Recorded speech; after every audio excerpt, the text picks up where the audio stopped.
Good evening, our beautiful viewers at home. Welcome to another exciting episode of The Deep with me, your girl Tuso. In tonight's episode, we're joined by a very special guest. According to our rating, she is a most influential face of Kwekwe.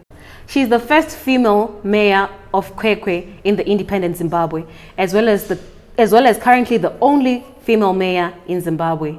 She's a businesswoman, a mother, a grandmother, as well as a wife. She is Her Worship A.Kasipo.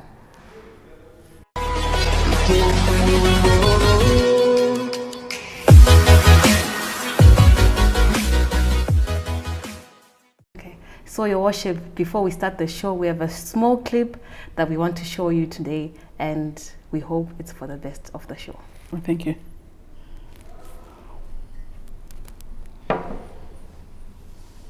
Hi, Gogo. I love you. This is Safuma, and I love you. And I'm watching the whole show. Oh, nice. Oh, nice. Thank you. Thank you very much. Thank you.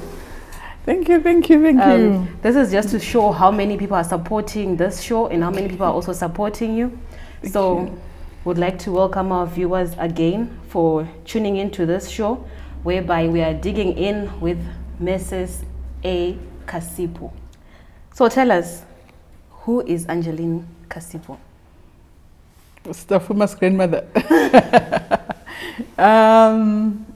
A.Kasipo is the mayor of Kwekwe, the current mayor of Kwekwe. She's almost 58 years old. She's a mother of 4 grown-up children and a grandmother of 1.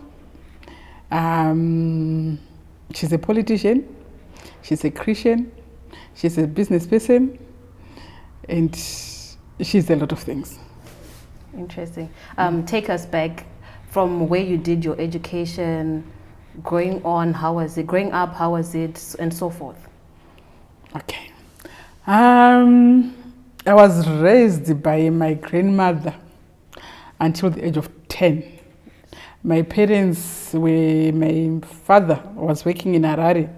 My mother was a housewife, and they decided to give me into the care of my grandmother in Zimba rural area. Yes.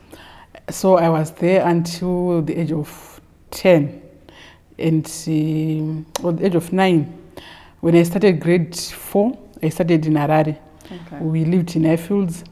I went to Rushingo, a primary school, yes, from grade 4 to grade 7, then to Highfield Secondary School, as it was then, from Form 1 to Form 4. I did a bit of stint in Standard Bank after O levels. I didn't like it. Then I decided to go to the School of Social Work. Yes. That was in 1983 to 85. I did a 3-year diploma in social work in the School of Social Work in Harare. It was the only School of Social Work then. It was in conjunction with the University of Zimbabwe. I then left and worked for the Department of Social Services in Harare until December 87. In 88, I went back to school and I did a 1-year degree in social work. And then I left. When I finished, I rejoined the Department of Social Welfare. This time we had moved to Kwekwe. My husband was working for Ada Sisombe. Okay. So I was working at the Department of Social Welfare offices in Kwekwe from 88 till 1999. Okay, that's a very long time. It was a long time. 1999, I actually was transferred to Bulawayo, still under the Department of Social Welfare, Percy Ibbotson Probation Hostel. Then I did a year there and came back to Gweru now, where I was sort of like the child welfare officer, but still with the Department of Social Welfare.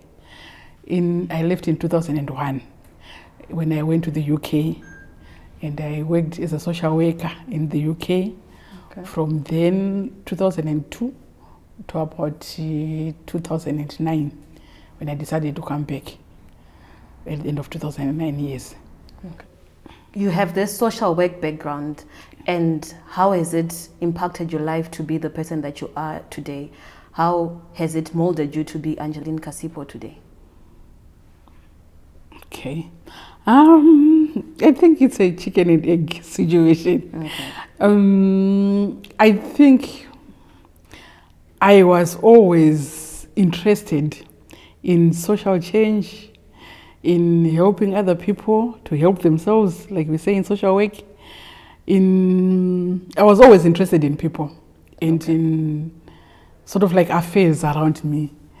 I was always the sort of person, I'm always the sort of person who, when I see a situation, I always think of how I can improve it, how I can make it better, how something can be made to function better, especially for the benefit of the people around.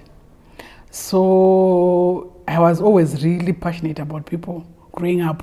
I think maybe that's why I couldn't take to a career in the bank, why I switched to social work. And see, the social work training and experience is also a lot about social change. You know, like you are taught and you learn how to empower people to change their lot in life. You know, like the idea is sort of like to teach people how to fish, to be able to do better, in other words. So I think in that way, and politics is sort of like goes hand in hand. I see a situation politically, and I think, no, we can be doing things better as a country, as a community, and I want to get involved. I sort of like have always not believed in having other people do things for me, but in sort of like being a full participant in whatever is going on around me. Okay, so just to take you back a little bit, you are saying you moved back into Zimbabwe 2009, coming from the UK. Yes. After having a social background of over 20 years in practice as a social worker. Yes. How then did you transition from that level into entering the politics business, the politics field? Like I said, I was always interested in politics. Yes. But I became more interested when the MDC was created, or it became a political movement in 1999. I was not an activist then, but I was involved and I had connections within the party. And I did not lose contact even when I was in the UK. I sort of like kept my fingers in there somehow. So when I came back from the UK, I decided not to go back into civil service, but to start my own business. But I was also working with Dr. Madzorera, who was the senator for Kwekwe then. He had a senatorial office in town, and I was working for him as a projects manager. Or rather, we were interested in helping children living with HIV. Then there was a group which had already been formed, which is Chinevimbo support group, which I'm still working with up to today. Wow.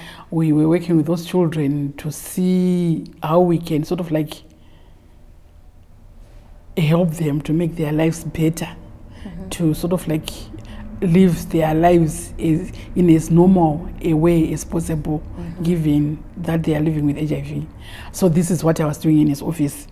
From 2009 up to 2013. Yes.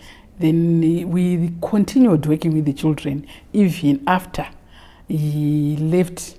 He was the Minister of Health. Yes. Even at the end of his term, we are still working with the children together as well. We are involved with them as well. So I was doing that, and I was also starting my own business at Kaya Letu. Okay. Yes. You are mentioning that you had connections and you had people who were helping you out as you're trying to build this career. Just a quick question. Growing up, did you have a role model? Did you have someone that you looked up to say, I really want to be like this person or to be a better version of this person? My grandmother. She was a huge person in my life.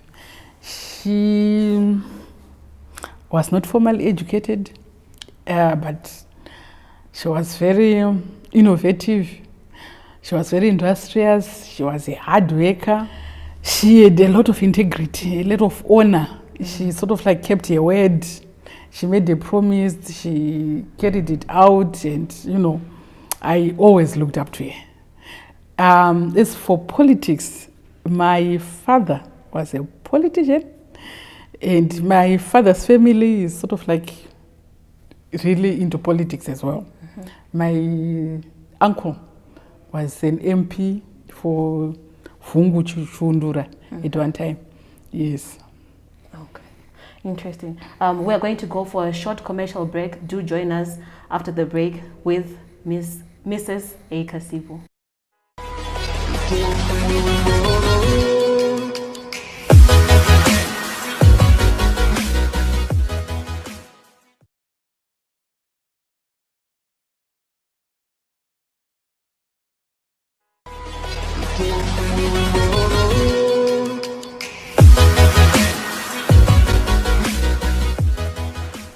We are back from our commercial break, and in studio with us we have Mrs. Angeline Kasipo, the Mayor of Kwekwe.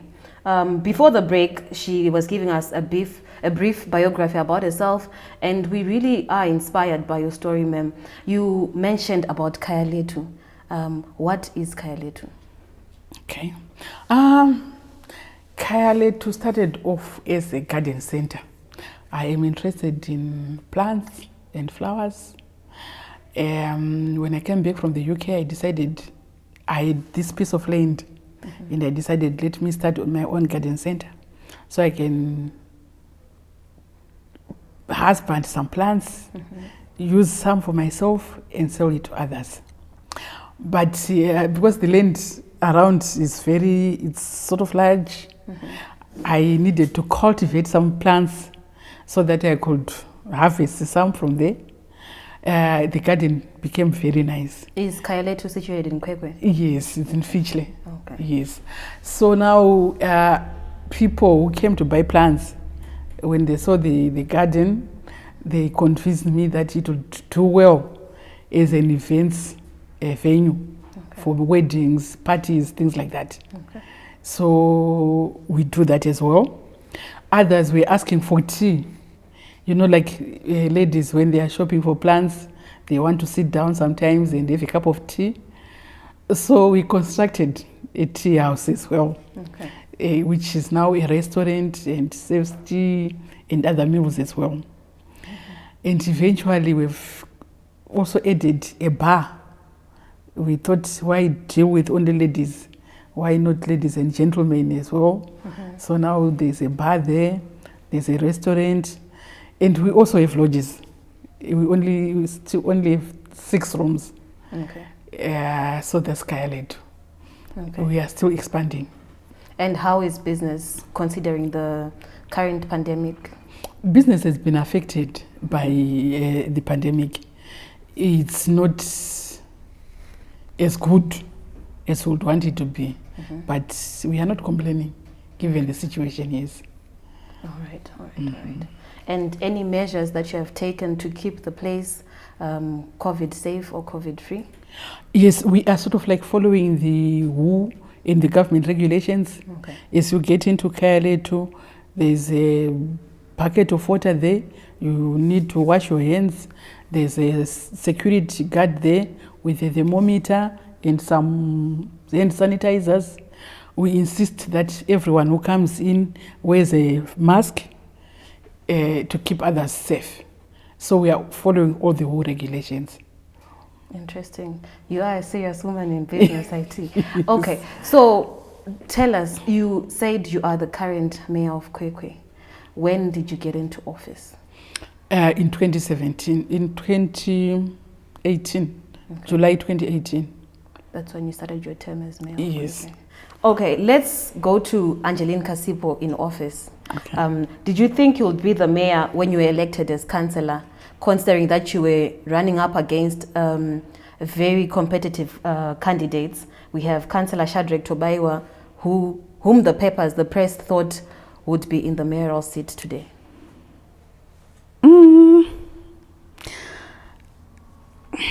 I cannot say I was 100% confident, but I sort of like just believed in myself. It was actually 6 of us who were gunning for that post of being a mayor. Okay. It was 4 ladies and 2 gentlemen, including the deputy mayor. I think most of them have a lot more experience in active politics than I had. But I told myself, oh, why not do it? Yes, and it was nice when I got elected as well. Part of it is also because age-wise, I think I'm the second oldest from the deputy mayor. He's older, then I think I'm the second oldest. So a lot of it was respect from the other councillors as well. They looked up to me like a mother figure. And I think the other contenders were a lot younger. Maybe that's how I got to beat them. The deputy mayor, I think sometimes when you've been in a position, there are those who are also not very happy with your past performance. I am not saying that his past performance was bad, but you know how it is, because it's already been there. People are really eager to try someone new. I think maybe that's how I got to beat him to the mayorship. Because I'm even saying with myself, when I want to stand for the second term, it won't be easy because the people have now adjusted to you and they've seen how you operate. But I can tell you that I've had a lot of support from the deputy mayor because he's done it before. We are working together. He sort of like knows the ins and out. He's been very, very helpful. All the councillors have been really helpful. Okay, you mentioned that there were 4 candidates. 6. No, I mean 4 female candidates. Yes. Is that somehow indicating something about women who want to be in leadership? Yes, I think women are now really convinced it can be done. Okay. Yes. So how does it feel to be the first female mayor of Kwekwe? It's exciting. It's exciting. You feel humbled, you feel honored, but you also feel sad because 30-something years into independence, why am I being the first female mayor? You know, because, you know, like our country has got such pro-female laws. Yes. And we are talking about gender balancing, you know. Why do we still not have female mayors? I am the first female mayor in Kwekwe. I am the only female mayor in Zimbabwe. Wow. At the moment. Okay. That situation is not good. And I know that there are a lot of female councillors who are more than capable, who can do the job very, very well. So it's not a really good situation. We need more women in leadership positions. Okay. Looking into the city of Kwekwe, we have a female mayor. We also have a female town clerk, which is making it to be the city of mothers instead of the usual city fathers. You know, are there any challenges there? And with having 2 ladies at the helm of the city, what are the challenges that you're facing from Kwekwe, as well as facing amongst yourselves as ladies? For example, you know what they say, kitchen. How is it? There is that usual perception that two women at the home are bound to fight. It's not always true. We have our differences here and there. We have our agreements. The idea is that we both want to see Kwekwe develop. We work together very, very well for that goal. We will disagree, as in any relationship. You don't always see things in the same way. You argue, but you always then Come to an agreement. Yes, come to an agreement. And I think we haven't come to any fist fights as yet. We haven't come to any. I think the disagreements are professional. It's nothing personal, professional. If we don't see things in the same way, the one we have to convince the other that this is the best way, and the one we have always to sort of like give in to say what is the best thing, what is the best situation for our town. And I think we've managed to work very, very well together. I think we have set our eyes on the same goal, which is the development of Kwekwe. Yes. And as women, we also look at each other to lift each other up. Yes. When I stumble, she lifts me up. When she stumbles, I lift her up, and I think it's working very well.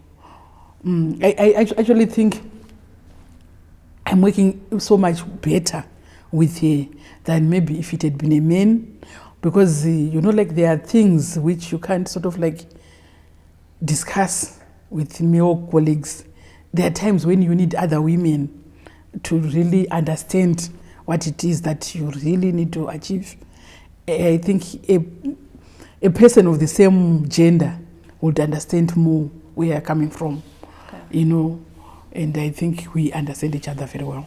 Interesting. Yes. There you have it, viewers. She's encouraging ladies in business to fix each other's crowns. We are going on a short commercial break. Do join us. Don't forget to stay safe and sanitize.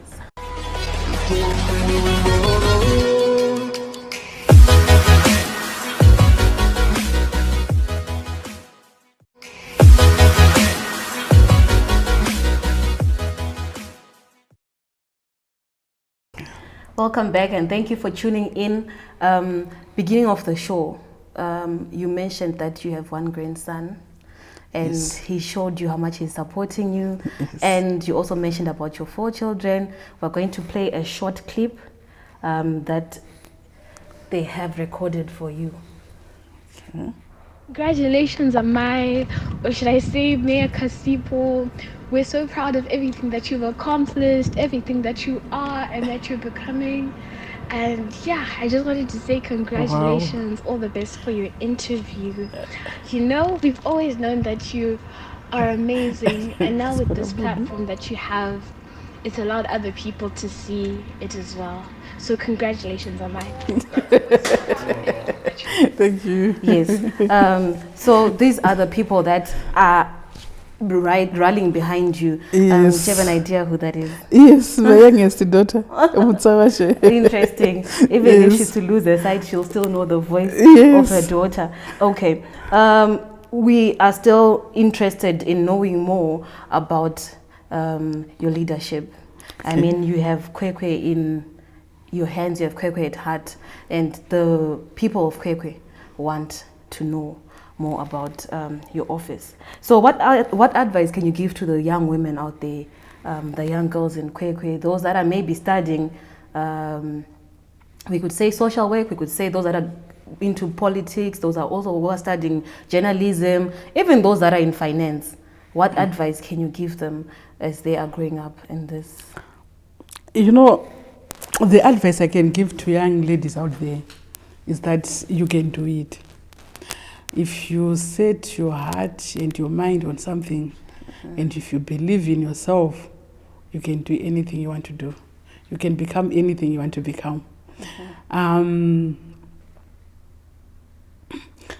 think young ladies should always be eager to learn new things, you never know everything. Yes. You have to keep learning. You have to be prepared to work with others, not to be subservient, not to be a pushover. You have to learn to stand your ground, defend your territory, but you can do it.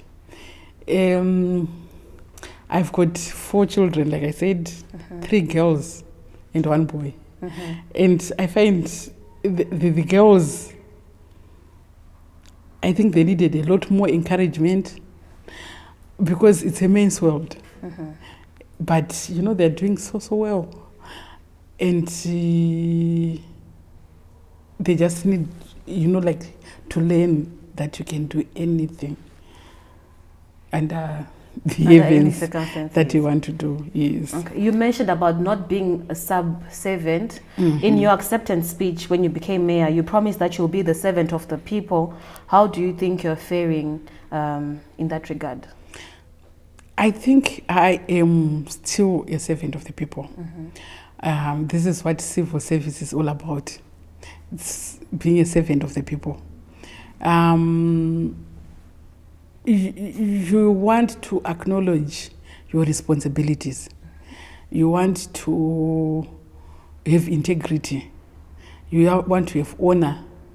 You want to do things to the best of your ability. And I think I am still doing these things because this is who I am. You want to be a listener. You want people to tell you what they want done and to listen and to action, not only to listen. And I think this is what I am trying to be because this is what I am. What I found is that we are operating under very difficult circumstances. Like our economy is not stable. People are facing hardships. Yes. It's very difficult for people to sort of pay for the services. Yes.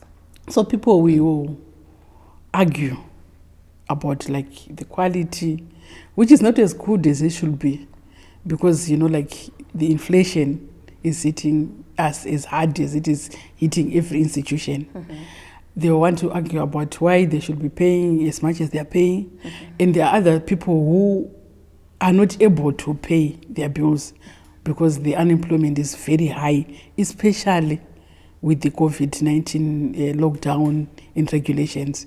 A lot of companies have closed. People cannot go about their business. Most of our people were vendors. They were selling their wares everywhere in town. We have had to clear this town because we are sort of trying to minimize the spread of the COVID-19. So people are struggling. So it's not as easy as it should be. But we are trying our best under the circumstances. That is very interesting that you brought it up. Tell us more about this change whereby we went into lockdown with certain infrastructures up, and then when we came out of lockdown, we see a different clean city. Structures have been put down. We no longer have flea markets in town. What brought about that change, and what is really happening, and how are we going to expect business to operate for those street vendors that you have mentioned? To our understanding, COVID-19 is spread by a virus which is airborne, and overcrowded conditions maximize the spread of the virus, of the disease. So the idea was to sort of pull down all those illegal structures which sort of made people become overcrowded, and clean up the city. It was sort of a bonus. The idea is to sort of minimize the spread of COVID, but the chance to then clean up the city sort of was an added bonus which we welcomed. So are we saying after COVID things will be back to normal, or it's now the phase that we have to adjust to say this is now the face of Kwekwe? Yes, this is the phase we now have to adjust to. We cannot go back to illegal structures again. Okay. People are really appreciating the clean environment, so we cannot go back to what it was. The idea is to sort of like put up proper structures for people to work from. It's not as easy to do as well, because the people are saying, you know, like there are some sites which customers will not come to because they are maybe out of town, they want to be near their customers, things like that. But because of the disease, we have to encourage the new setup. Okay, we've seen setups changing from time to time. We first saw the farmers market, like they know it, Musika, coming from town near the bus terminus, moving into Mbizo 4 shopping center, and now again it has been moved away from Mbizo 4 shopping center to Mbizo ME section. What is happening there? The idea was actually that we decongest and have several sites. In Mbizo, I think we had 5. ME, Mbizo 4, Mbizo 7, Mbizo 16. So it was 4. And the 5th one is in Amafeni. But like I said, you know, the vendors are saying we want to be in one place so that our customers come to us in one place. And the customers want all these vendors in one place so that they can compare prices and bargain and negotiate. But this is overcrowding. We are trying to get people to decongest and go to different sites, but they are saying it's not good for business. So it's a catch-22 situation. An interesting question from our viewers. They're saying, how are you best involving the people in decision making? How are you involving the people of Kwekwe as a community in decision making? You know, when we came up with the 5 sites, we worked with the leaders of the vendors. They've got associations, and they've got leadership. So we sat down with them and they helped us identify the suitable sites, Mbizo 16, Mbizo 4, Mbizo 7, Mbizo ME, and Amafeni. But you know, because it's difficult to involve everyone in these situations with the COVID, not wanting overcrowded conditions. So the ones we talked to, they are leaders. And sort of like he said, yes, the sites we've identified will work. But now that we are trying to implement, it's now proving to be very difficult. Okay. This is another question from our viewers at home. They are asking, on behalf of your city and other cities, this pandemic requires the most hygienic measures to be taken, and our viewers at home are concerned about the city council trucks which are not collecting garbage, as well as the water supply which is a bit short. How best can you make it clear to our viewers at home? Like I said before, we are operating under very difficult conditions. For instance, with fuel for the garbage trucks, now it's almost impossible to find service stations or fuel dealers who are selling in local currency.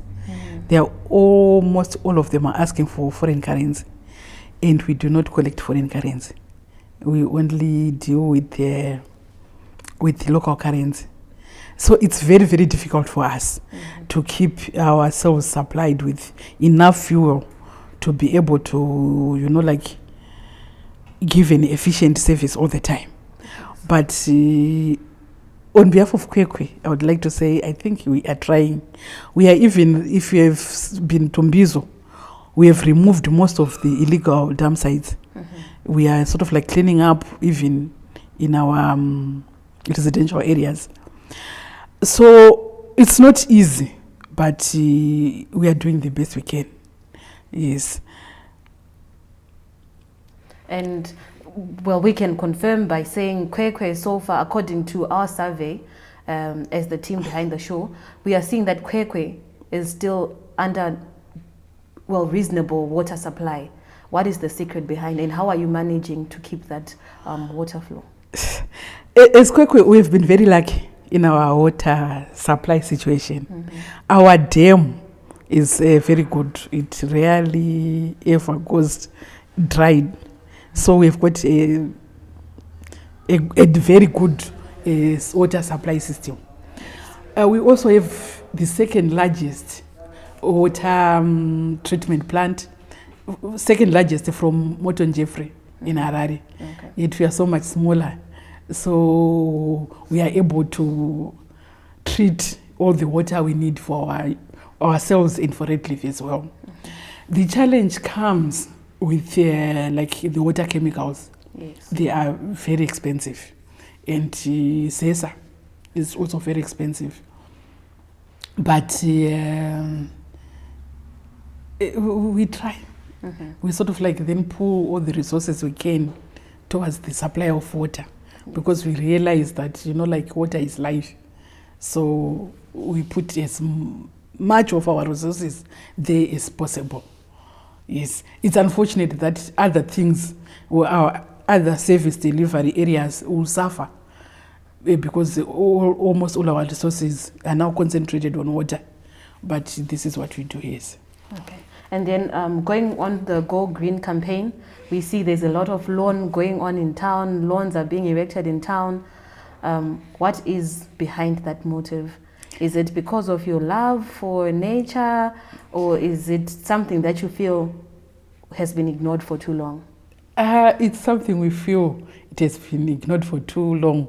And like you said earlier, we are two ladies. Ladies are known for being smart, for loving flowers. So this is what we are doing. We decided as a council, both management and councillors, that like there are a lot of areas where we cannot do justice because of the lack of resources. But for those things which do not need a huge capital investment, like planting lawns, it's relatively easier to do. Why not? Why not make the city nice and attractive? Our roads will still have potholes. We need a lot of capital injection there. But for those areas where we don't need that much capital investment, let's do our best. Okay. Yes. And other viewers at home would like to know, are we ever going to have a functional recreational park whereby we have most of our institutions are in town, where we have students who can go in there, study, just take a break on a Sunday and go and relax there, besides the profit-making chill centers, like we'd like to call them?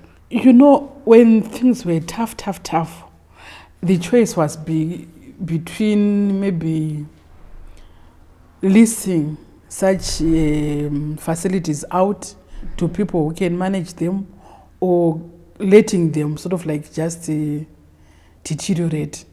So we entered as a council, we entered into contracts with people who are managing, and they manage for a profit. But the contracts are short-term, 5 years.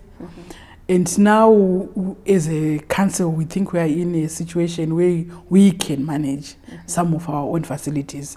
So once the contracts have expired, we are hoping we'll be able to sort of like take over and give back the facility to the people.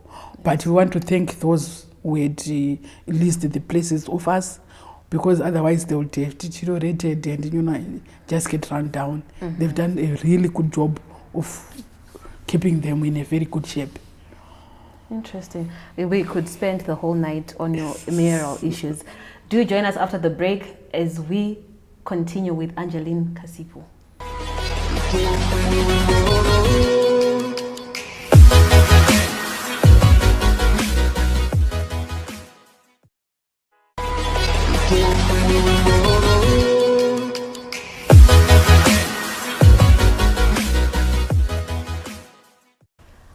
Welcome back, our beautiful viewers.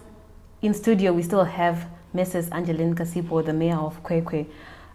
We have heard a lot about your journey, and I'm sure we can say it's not an easy one, but we still have hope, and we are also encouraged to take on the tasks and the forces as they come. So tell us, how do you juggle these 3 tasks, being a wife, running businesses, and also being the mayor of Kwekwe? Okay. I think I could say, I think by realizing that I'm all 3, I realized that I am a wife when I'm at home.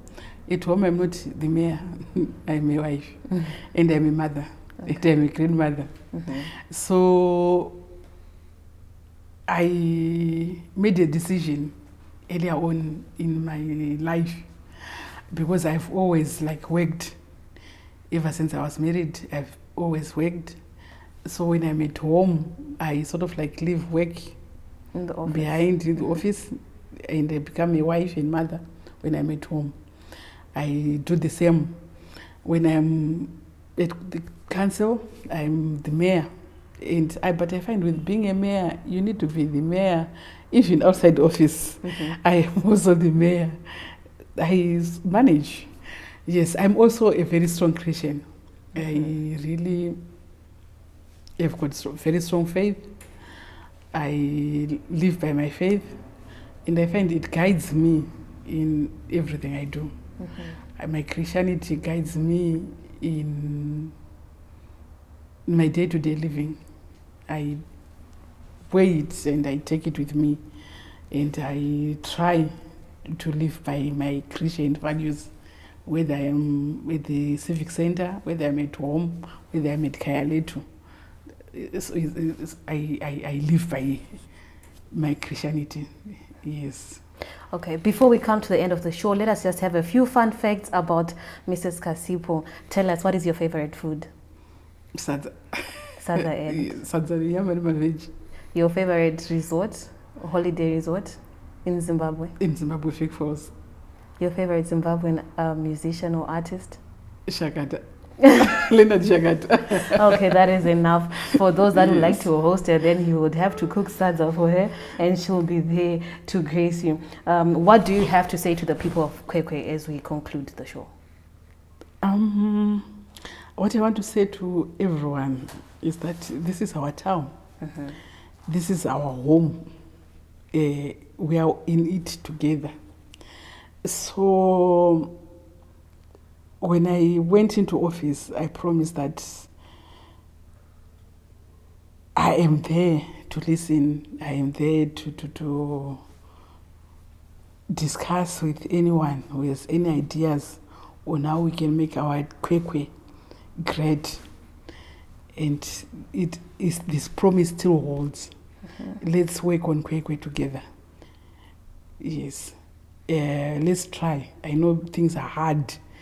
It's difficult to sort of to come up with the charges which we ask, but let's try, because we need Kwekwe to be functional. We need running water. We need our rubbish to be collected. We need our roads to be fixed, and we can do it if we are working together. If we all realize that, this is it for us. This is our home. Yes. Interesting. There you have it, our viewers at home. Don't forget the 3 things that she mentioned. As women, don't forget to fix each other's crowns and never give up. You can do it. And to the rest of Zimbabwe, you can gun for anything, and the world, you can gun for anything that you wish to be in life. No matter what you studied, you can be anything and anyone. Thank you very much, Mrs. Kasipo. It has been a pleasure having you on our show tonight. We do hope to have you again on our screens soon. Thank you so much. It was a pleasure. Don't forget to tune in, same place, same time, next Tuesday. I'm your host, Tuso. Don't forget to like and subscribe to all social media handles. Till next time, I'm out. Stay safe, sanitize. Corona is real. Bye.